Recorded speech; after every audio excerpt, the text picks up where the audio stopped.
What's good, everybody? It's your girl, Stacey Angela. Oh my God. We had an amazing time here at La Bodega.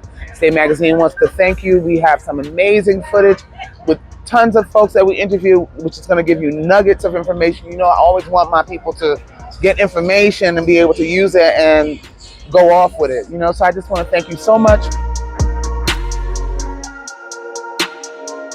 Too as well, but also with the plant. Let's say we end up doing just one plant, and we can only end up getting, I don't know, maybe like 30 clones out of that one plant. There's only going to be 30 in existence, and after that's it, we kill the plant, and there's no other else out there. That ends up adding value because now it's a limitation on what it is.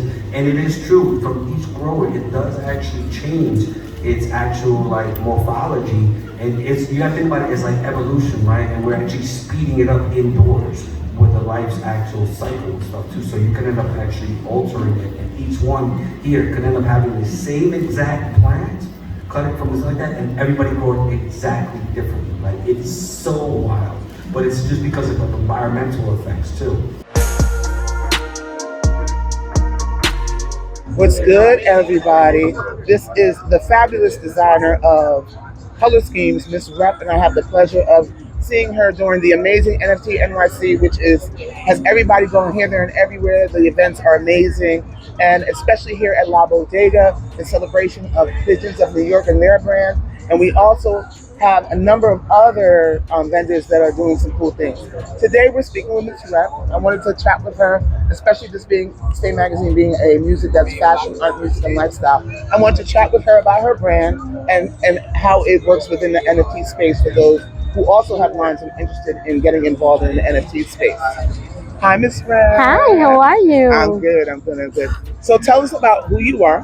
Where'd you get your name from first? Okay, so my husband's name is Rep One. Okay. So at first I was CS First Lady. Okay. And which is Color Schemes First Lady. Okay. But nobody was showing me respect and nobody was talking to me. So once I changed my name to Ms. Rep, it was like, oh shit, you're Rep's wife. And I'm like, yes, but my name was CS First Lady, duh. So that's how I got my name, Ms. Rep. Awesome. I love that. Your energy speaks to that. Okay, you represent for sure. So tell us about your Color Schemes line. So Color Schemes is actually founded by Rep. It was his business, and he has always been wanting to do a clothing line. He's an artist. Okay. He's a graphic designer. He does everything. You see the murals here? He can do stuff like that. Oh, wow. He does everything and anything that you can think of, even down to music. He does spoken word. Awesome. So, multi-talented. Yes, he was running the business, but everything was too much for him. So he asked me to step in and be his business partner. Of course. So as the wife, of course. I don't want nobody taking advantage of my man. That's right. And so I went in and I helped him, and we've been running it for about 23 years now. Awesome. So they can go to colorschemes.com. Okay. We are an LLC. We're fully doxed. So they can find everything. All you do is go to colorschemes.com, and it says everything about us, what we do, all the work that Rep has done. Awesome. We've been on the Sway in the Morning Show. Awesome. We've done Summer Jam. Awesome. So Rep has been out there doing this for a while. Good luck to you. The fact that you're holding on 20-something years in this game, you know what I mean? How can you tell designers as the NFT and crypto experience is like coming in effect? What's the first step that you would suggest? Make sure that their name is trademarked and registered before you even decide to do and drop a collection. Because if it's not, and you go ahead and do that, and it belongs to someone else, your collection just went trash. Yep, it just went trash. So I definitely do that. If you're interested in opening up a business, definitely go ahead and register it. Yes. It doesn't cost anything to register. For sure. Hold on for it for a couple of years. We had Color Scheme registered as a partnership for years. And then we went over and we changed it to an LLC. Okay. See? So, I mean, it just takes time. You can still open up your business. Absolutely. Do what you need to do. And your vision changes over time. Yes, it changes over time. Change with it also, so. We're now adding NFTs to Color Schemes now. Awesome. I'm working on it. It's not live yet, but I'm also working on Color Schemes having the NFT section in there to have the Elohim's part of it, which is Rep's collection that he just dropped 3 weeks ago. Awesome. That is awesome. Awesome, Rep. I want to thank you so much for taking the time with Stay Magazine. No problem. Your energy is amazing. We love the vibe and everything like that. We love the clothing line and everything about it. And definitely. I'll give you a business card, and I thank you for talking to me. Yes, I would love to converse, maybe a little interview later on. Absolutely. No problem. Anytime, darling. connecting with whatever they're doing outside as well. I support their events as well as them supporting mine. This is what community looks like, showing up for each other. You know, I saw Jim, he was about to do his panel, he needed someone, you know, he's like, bro, I don't have nobody here. You know, and I'm like, bro, I got you. You know, and this is where Web3 wins. It's that ability to be helpful for other people. You know. So tell a little smidgen of your story to the Stay Magazine platform. So I am a mental health advocate, as you previously heard. I suffered from postpartum depression. I became suicidal. I had a lot of life circumstances simultaneously attacking me at one time, and I became suicidal. At the end of my journey, God brought me out in a way that would be conducive to helping other people by sharing my story, by raising awareness, by speaking about the things that a lot of people don't want to speak about. Right. You know what I mean? Yeah. Especially in Black and brown communities where we're told to suck it up. Get over it. We're told, young men are told to man up. Yep. And hearing that every day, that means it's not a safe space for you to say, I'm just feeling sad right now. Correct. You know, or I'm feeling bullied, and you don't want to express that. So I think it's just so important that people like yourself are out there telling your stories, are out there making a difference. Some of it's going to be good. If I use any of it, it's mine. All of it's mine. It's all mine. It's like not on the back end of, okay, I got something, and now that I have this baby, I'm going to do something to express ownership. You know, there are ways actually, you know, seriously, you know, before, during, and after to show that that thing that you're talking about, that thing that you're putting out there, it is not in the commons. Right. It's yours. Yes, that's right. See, people don't know that. People don't know that. So how can people get in contact with you? How would, to get advice, because you were extremely wise, and especially when it comes to just the things you were saying, I was like, I really got to be sharper. He's really saying some things that are important. No, you have to be you. Yeah, ask around. These are my friends. So if you go to alextalcott.com, ALEXTALCOTT.com, fully docs, that's my name. You'll go to a link tree and you'll see different ways that people might want to interact with me. So the website that was behind me speaking this afternoon was starscap.xyz. Okay. So StarsCap is Stars Capital, which is part of New Constellation Capital. So I have investments in Web3 and outside of Web3. Over time, starscap.xyz is going to show different investment products and investment services. But newconstellationcapital.com is my parent brand for 30 portfolio companies that I'm personally invested in. Okay. By the U.S. Patent and Trademark Office. And if you just keep using it with the TM, you can still have property rights that are called secondary usage rights. So you never stop. And not only do you never stop because it protects people from ripping you off, it makes you look professional. If you start putting that stuff up there, you're like, I think enough about the ideas that I'm putting out there I'm gonna protect it. that I'm going to protect it, that I'm going to get those like little things on it. People are like, oh wow, this is a human IP creating machine. This is real. The Boogie Down Box. The energy is amazing. The people are dope. The sharing of information about the NFT space, that's amazing also. And I have the honor to be here with him, and I want him to share what his NFT is about, how you got involved in it, and what you are doing next. Okay. So Skull Hunters is a small community, and it's basically my Genesis project. Excuse me, Mama. Daughter's a little driver, smoking. So Skull Hunters is it's my Genesis project, and I came into the blockchain as a musician, and I didn't necessarily know about music NFTs yet. You know, so I wanted to find a way to give people access to my music, right? And I learned about token gating and how you can give access to digital galleries and metaverse through NFT sales. So what I did was I created an NFT to give people access to that gallery, and it's a 4-level multimedia gallery where people can shop the NFTs because they're actually powered by hyperlinks. So it'll take them right to where the NFTs hosted. Or they can just listen to some of the music. There's a multimedia area there.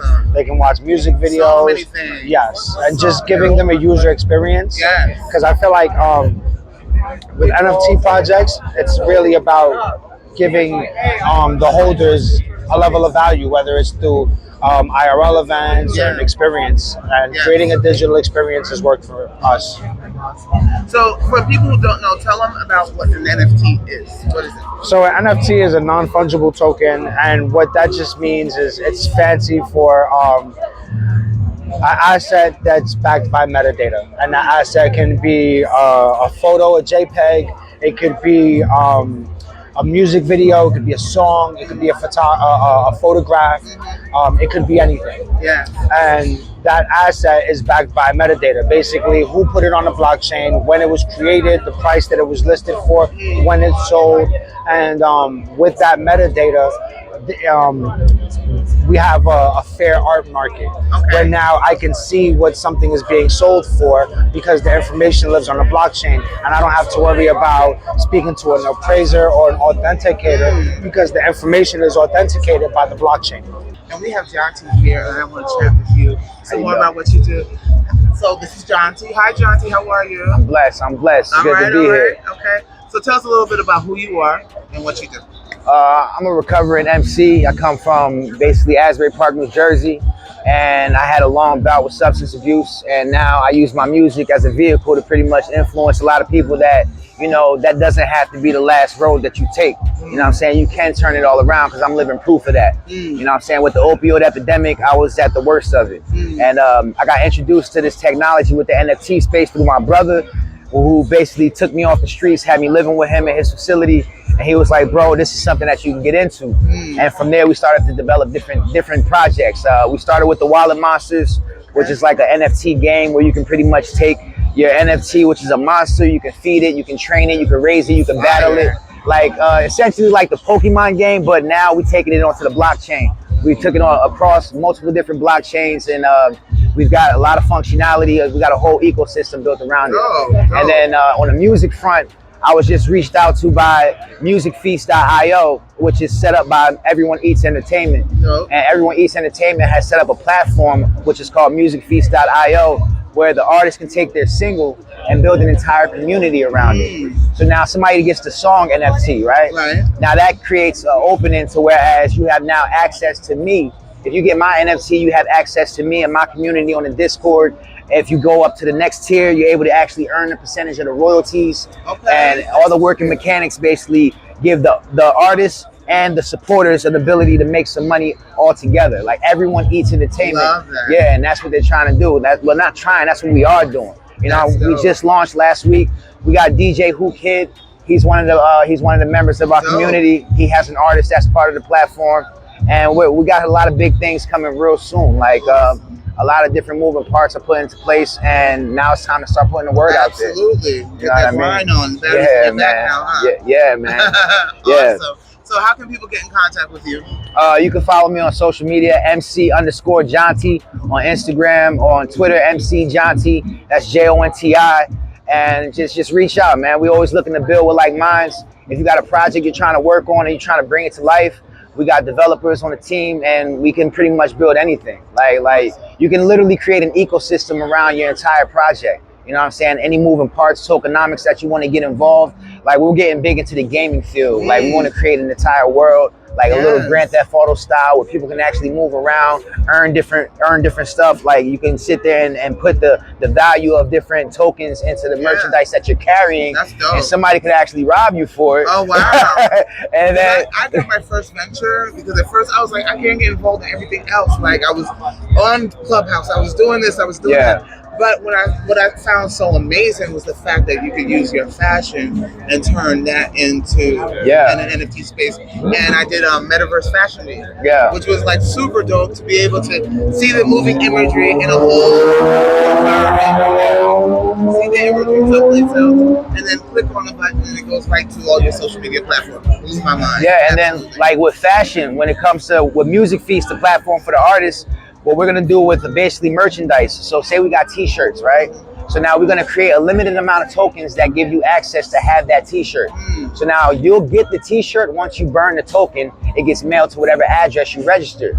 But if you don't wanna get the t-shirt and you wanna just get all the tokens, now you got a demand for the t-shirts, but you're the only one that got the tokens. Oh, so now people are like, okay, I want those shirts. You can raise the value. You know what I'm saying? You can sit there and change the whole market for it. You know what I'm saying? And it's so many ways that you can move with this technology. Yes. And it's just a matter of what you want to do. What you want to do, how you want to do it. Yeah, literally. Like, because we pioneering this space right now. You have to. This is the Wild Wild West, guys. Yeah. This is like, before it gets too, you can't do this and you can't do that, I definitely suggest people pay attention to what's happening within the NFT experience. And I just want to thank you so much. I know, thank you, man. Part of that too ends up being developing all these relationships and actually going around the country. So I end up doing stuff from here all the way out west, and it still ends up being the same. We still need to start from seeds and clones, and part of it ends up being that there's actually pulled a gun out on him right in front of me. That was definitely traumatizing. So I began to fight myself and because I internalized his actions. But realistically, I realized that parents can only do what they can do. It's our job to train, to give our kids the guidance, but the path that they take ultimately is up to them. Likely, that's not it.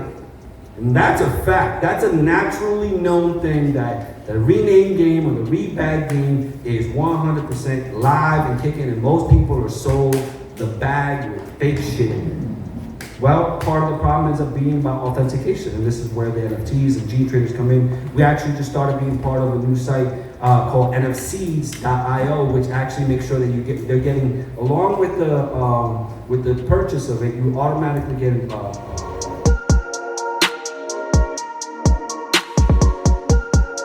it comes with an NFT that's unique specifically to that, versus like, something that anybody can end up writing or printing. It's very easily like copyright, bootlegged in a lot of ways.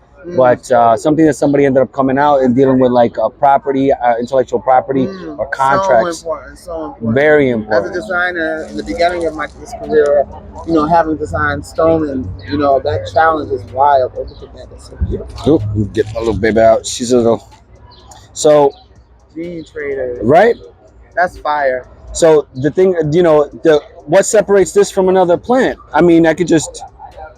And now it looks like any other one. That's true. But you got to get it from a very authenticated person that is like, it's like, how they have StockX for sneakers, that you're not buying some bootleg.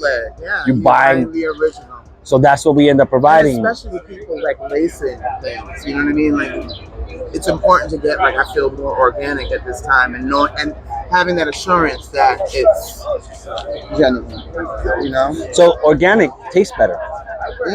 The synthetics, it's still missing a little bit of something within the nutrient lines that just makes it taste a little bit less, right? Yes. But organic give it that full complex flavor that you're like, wow, that is like amazing. What is that? And that, we really constantly tell people like, yo, grow more for organic, more for the flavor versus just like how frosty it looks. Right. And a lot of people are like, oh, it looks so frosty, it looks so great in the bag. Yeah, but it tastes like cardboard. Okay. What are you gonna? Well, you're not. Do that? Yeah. I'm not gonna come back. Yeah. I'm about to be like, nah, don't give me that one. Yeah. You got something that tastes better? Yeah. I think it's more important to like make sure that it's. And I love that you're ahead of the game when it comes to that. So how can they get in contact with you? At Gene Traders on any platform: Twitter, Facebook, Twitch, IG, all of it. It's at IG at Gene Traders.